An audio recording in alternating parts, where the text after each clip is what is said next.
Welcome back to Core Finance. I am joined by Alessio Rastani for our second interview today. We are looking at the great British pound, not so great of late, so we'll call it the British pound for today. And this is the versus the dollar, so cable, as some traders will know it. Just talk us through what we're seeing here. Okay, so about a couple of weeks ago, I think it was a few weeks ago, I was on the show with Nick, and we were talking about the British pound. He told me something interesting back then, Matt. He told me that a lot of the people who were coming on this show were extremely bullish. They were making calls on the pound going to 135 to 140. That was a huge warning signal in my ears, as a red flag. Yes. And we can see since then the pound has dropped from 130 down to 128. So that we were right to be bearish on the pound. The question is, so what now? Yeah. Now, here's the thing. I view this entire move, this rally we've had from January, as a corrective move, as an ABC wave 4 correction for people who follow Elliott waves. And what that really means is if the whole rally we've seen from January till August, that's been a wave 4, if that's been a correction, a wave 4 move, then what that means is we should be on the lookout for a potential probable wave 5 move lower.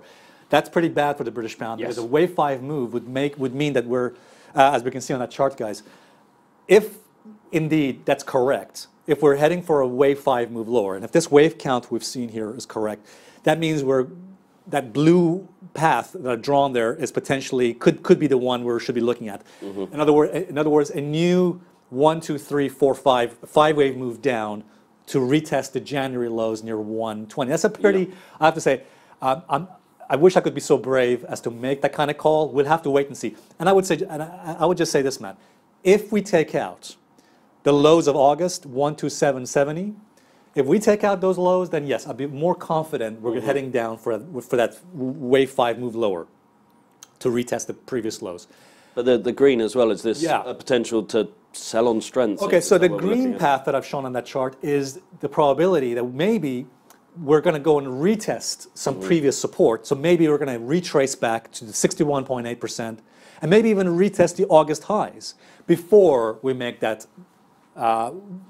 rollover, sorry, before we roll over to form a wave 5. So out of those two, I'm probably leaning towards the blue path, but again, there's a probability that we might just go and retest those previous levels and then roll over. So folks who are looking to short the pound should wait for a retracement to those levels, but also keep your eye out. If that blue path is correct, if we take out the lows of August at 127.70, then yes, I'd be getting more bearish on the pound because that would mean that we're below the 21 weekly average and very likely that wave 3 move, that wave 3 or wave 5 move lower is starting. Yeah, so that's what I got on the pound. Yeah, and we've got two entry levels there. Exactly. As well, so. Yeah, that's what I got on the pound. And by the way, I should just mention, because the dollar also looks quite bullish. The chart of the dollar looks quite bullish. That also makes me a bit more bearish on the pound because strength in the dollar will put downward pressure on the pound as well. Understood. On that note, thank you very much for joining us. Hi, this is Alessio Rastani, and thank you very much for watching this video. If you like this video and you'd like to see more videos like this, then please remember to subscribe to our channel and like our page. And you can also visit me on my website, leadingtrader.com. Thank you very much.